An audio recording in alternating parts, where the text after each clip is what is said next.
Here with Coach Gino Guidugli. Gino, getting back in the nip under the lights has to be special for you. Yeah, it's awesome. I just got done talking to a few of my former teammates, and just to see these guys out here competing was great.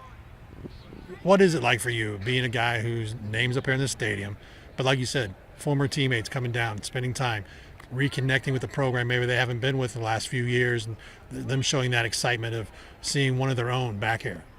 I mean, that's what it's all about at the end of the day. I mean, when a kid makes a decision to come to a college, I mean, that's all the things that you want to get out of that decision, and it's a lifelong bond that you make with those guys, and the feeling that you get when you walk into that stadium never changes. Let's get to the real question fans want to know. You've got some talent at running back.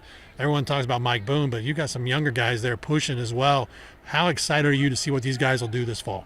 I told them today when we got done, they've made continuous progress all throughout camp, and I told them I thought that they'd had 3 good practices leading up to this one, and they strung another good night together. So I think Mike Boone kind of leads the charge in my group, and those guys see what the standard is with Mike and see how hard he works, and it pushes them to work even harder. So I'm really happy with their progress, and I'm really looking forward to this season. You go back, you finished your career under Mark Dantonio. Many people, Luke Fickell kind of reminds people of Mark Dantonio. Is it because of his demeanor, or is it because of his stickling for defense? Probably both. And you hate to compare people, but there is some similarities there. Just myself having played under Mark and then getting a chance to coach under Luke, and I think the biggest thing is they both pride themselves on having a tough team, and he breathes toughness. Everything about Luke Fickell is tough, and I think his team's going to reflect that. I have to ask you, team's been out higher ground now for a week. Talk about the difference higher ground now as compared to the past. Oh, they have no idea. Just like this campus.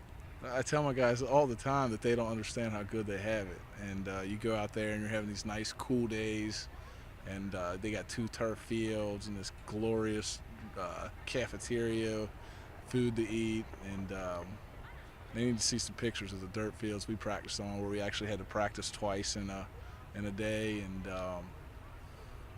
now I sound like an old guy talking about the past, but it's a lot different. But I think it's for the better, and I think higher ground.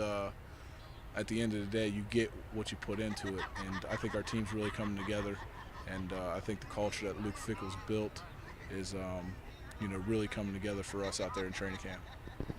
Tonight we saw at the scrimmage, you had your dad here, saw at least one of your brothers, Ben, played here. I mean, that has to be something for you to sit there and say, my roots are here. I mean, talk about the future. I mean, here we are. You're now the running back coach. I'm sure you want to continue your climb in the coaching ranks.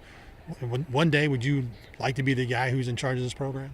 I'm happy where I'm at right now. I mean, if I could stay and be the running backs coach for the rest of my career, or just be on the staff at the University of Cincinnati, I'd be happy as can be. And at the end of the day, I just want to see the university win and succeed and get back to where we need to be. So I couldn't be more thrilled to be back here and be on that sideline. You talked about the changes of here at Nippert Stadium, new video board going up. Everything's being modern. You've seen this now up here in the new press box and luxuries and all that stuff. I mean, when you go back and think about the process of recruiting, when you were being recruited to Cincinnati and you made that decision to forego some bigger schools, I mean, how much pride is that? There's a lot. That's what I tell the kids I recruit now. Like, I had a lot of options coming out of high school, and Cincinnati, what you're seeing in Cincinnati today wasn't what Cincinnati was back then. And I made a decision to come here because I wanted to play early, I wanted to be close to my family, and I wanted to kind of make my own mark somewhere. And when you bring a kid on campus nowadays, I mean, this place is second to none. You come look around, and the facilities are top-notch. The education you're in gets top-notch. Luke Fickell's put together a great coaching staff. I mean, everything that you want and you evaluate when you make a decision like that, Cincinnati checks all the boxes. Going back to when your playing days here, when you played for Coach Dantonio, they always had the captain's breakfast and things like that, and a lot of the former guys would come back, guys like Glenn Sample, who's passed on, and Jim Kelly Sr. have passed on. What would those guys think now if they saw this place? They're probably rolling over their graves right now. I mean, this I think they'd just be smiling. I mean, to kind of the climb this place has made in the last 15 years has kind of been unbelievable. And You know, I learned a lot about, you know, just at higher ground. We've kind of done the history of Cincinnati from Arch Carson Field to Jimmy Nippert to just some historical facts about Nippert Stadium, and the tradition is rich here. And I think if Jim Kelly or Glenn Sample were to see this place now, they'd be smiling from ear to ear.